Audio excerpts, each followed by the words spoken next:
Hello everyone, welcome to the Ginger Snap Series Month of Horror-WEEN, where I'll be discussing the Halloween franchise. I'm your host, Stephen Harold, and in today's episode, I will be re-reviewing Halloween Kills, which was released in 2021, and again directed by David Gordon Green. After the massive success at the box office for Halloween 2018 and fans wanting more, Blumhouse announced that they were not going to just make one, but two more sequels, with Halloween Kills coming out in 2020 and Halloween Ends coming out in 2021. But due to the COVID-19 pandemic, Halloween Kills and Halloween Ends were pushed to later dates, with Halloween Kills taking up Halloween Ends' original release date of October 15th, 2021, now pushing Halloween Ends to October 14th, 2022. But even after a year of anticipating Halloween Kills, a lot of people had a lot on their minds, especially with what was known at the time.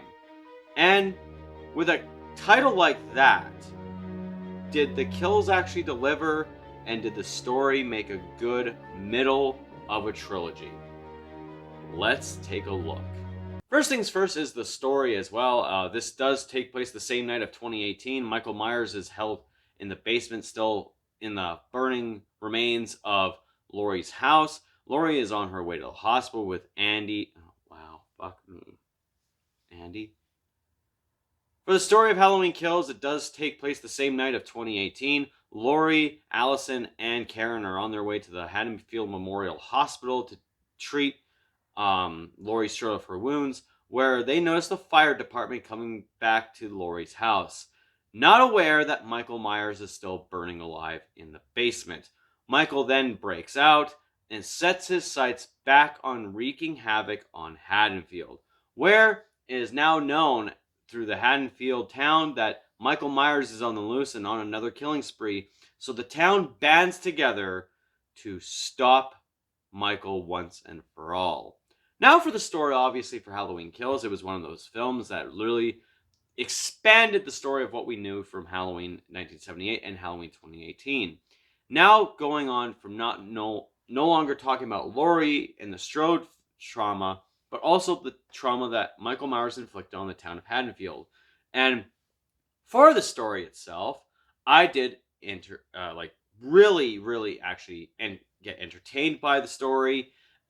Even like the fact that I had to wait another year for the film, I was still enthralled and still excited for this film to come out. As we all know, last year when I did my first ever month of Horror-WEEN, I did a review on this. And I absolutely love the story, and I still do today. Laurie Strode is now not really much of a focal point of this movie. It was now established in 2018 that Michael Myers was actually never after her to begin with.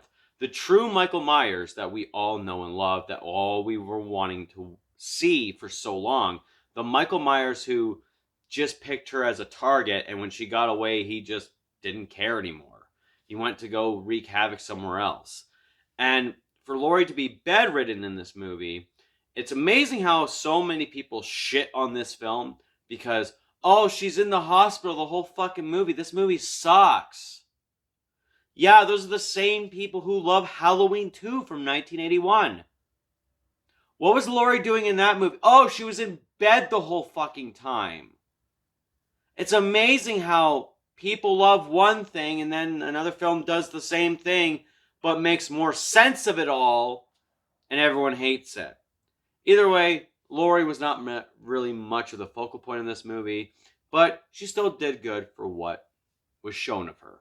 Karen Nelson, being played once again by Judy Greer, gets more screen time in this film than Laurie does. Now, she does find out that Michael has broken out and is on the loose, and she takes the old school way approach. She still feels to this day that after the events of what happened the hours prior, that Michael is still hunting Laurie and Michael is on his way to the hospital. Not knowing exactly that that's not actually how it is. Now, for Judy Greer's performance in this film, I absolutely loved it.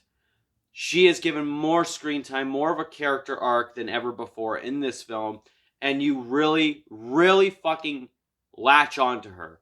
You know what she's going through. You understand what she's going through. The stress, everything, like trying to make sure your daughter doesn't get harmed.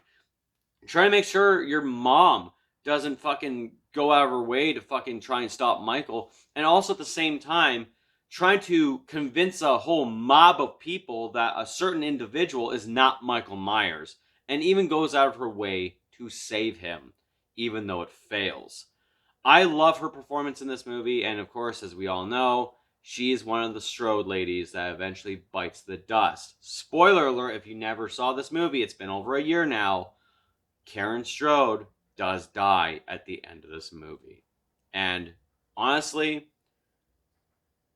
I really was hoping that she was the one that ended up dying, but with how much we got to see of her, it was still a shock to see, and one character is truly missed in the franchise now.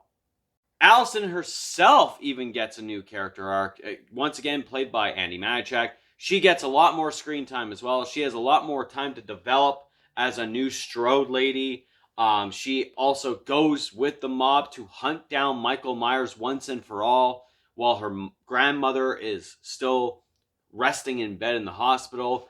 The dynamic of Andi Matichak's character in this film is a lot different from Halloween 2018. She's more of a fighter this time, but still inexperienced. But she still knows what's at stake. She knows that no other person should just randomly die because of Michael Myers. And she is so hell-bent on trying to even end him as well. Now, I do love Andi Matichak's performance. Again, another strong character arc with her. And another character that we all love and appreciate. And honestly, this movie made her a lot more stronger. But this movie's not really much about the Strode family as much. It's actually more about the town of Haddonfield. Now, we get a lot of familiar characters returning, and some of the actors as well, with Marion Chambers coming back, played by Nancy Stevens. Then you do have Charles Cyphers returning as Lee Brackett, now a hospital security guard. And of course, Kyle Richards making her triumphant return as Lindsay Wallace. She is the one character and the one actor who really surprised me in this movie, and I'm so glad she actually lived at the end of it. Then, of course, we do have another familiar character coming back, but played by a different actor.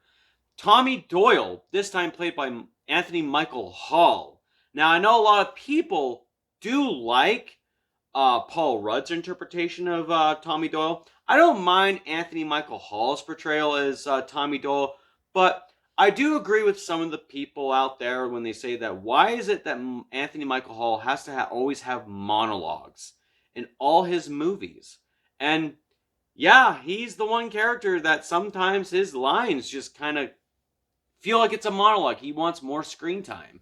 But either way, nonetheless, minus those little nitpicks on that, I do like the fact that he did a good job enough as it is.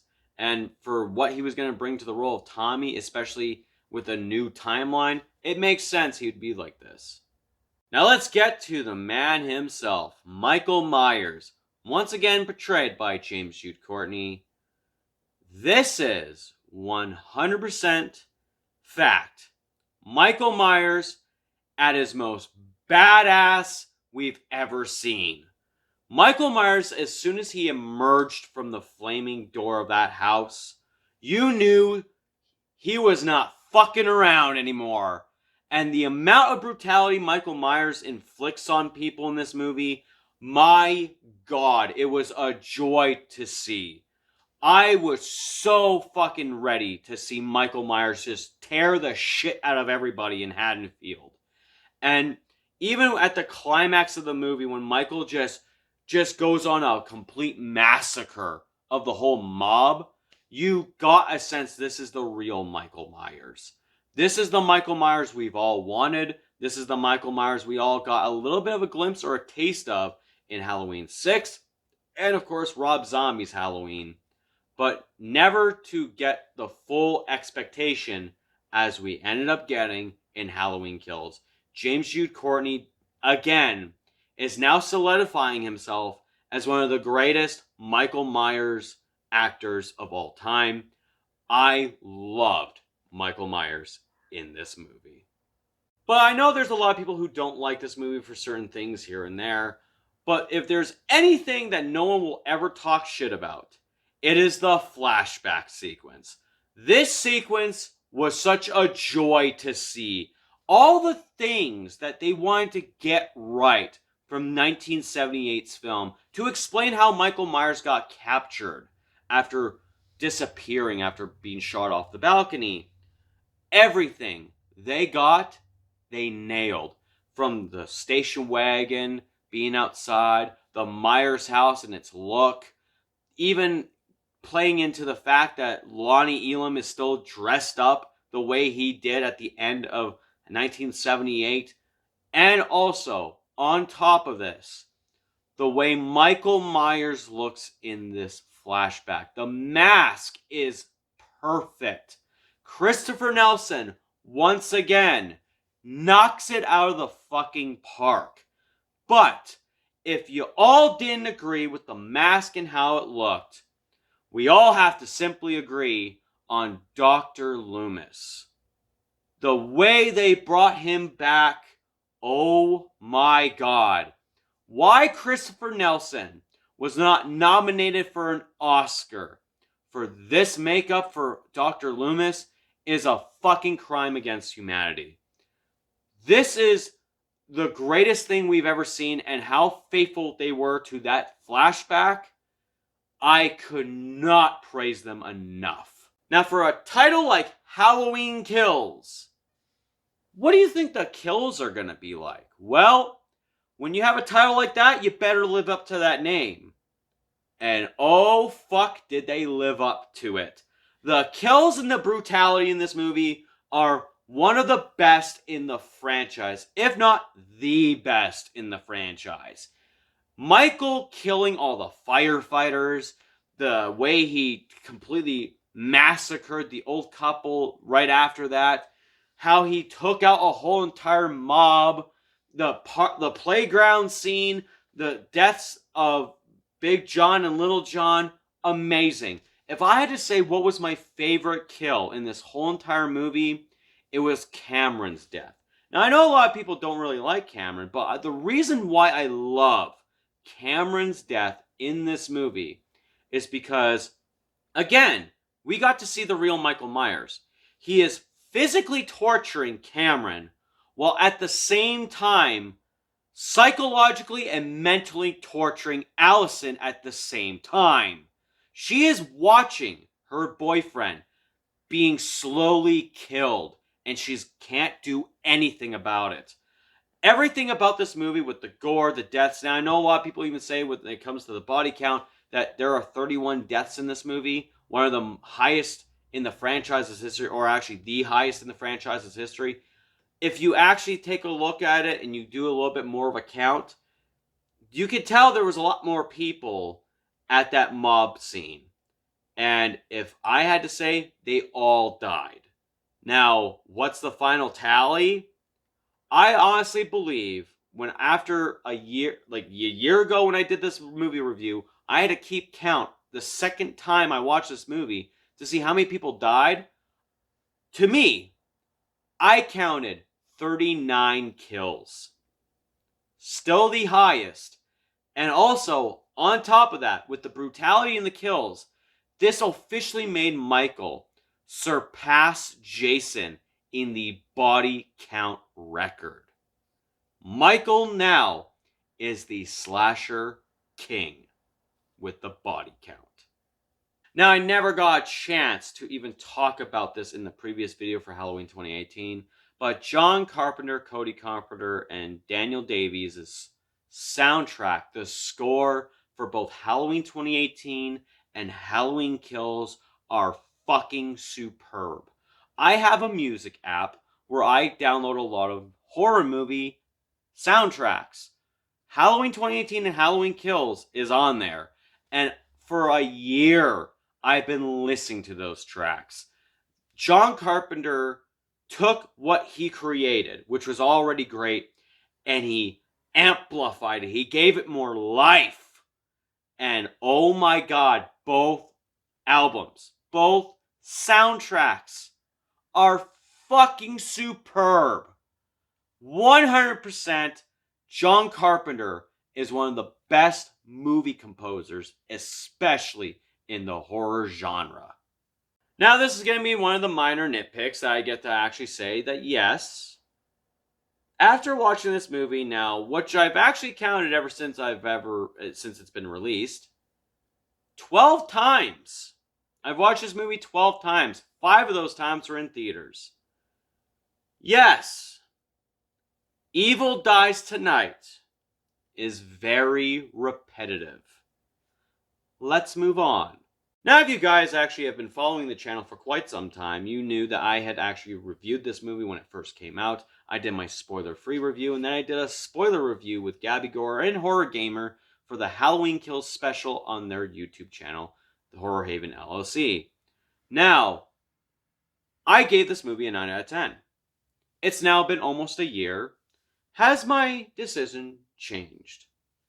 Well, guys, no, it hasn't. I still love Halloween Kills. It's one of the movies I still watch and I still get a kick out of. And now, as we all know, tomorrow is Halloween Ends. And I had the joy and the privilege to watch Halloween 2018 2 days before and Halloween Kills tonight. Now I am fully prepared to watch Halloween Ends tomorrow. And, of course, Halloween Kills still, to this day, has not disappointed me.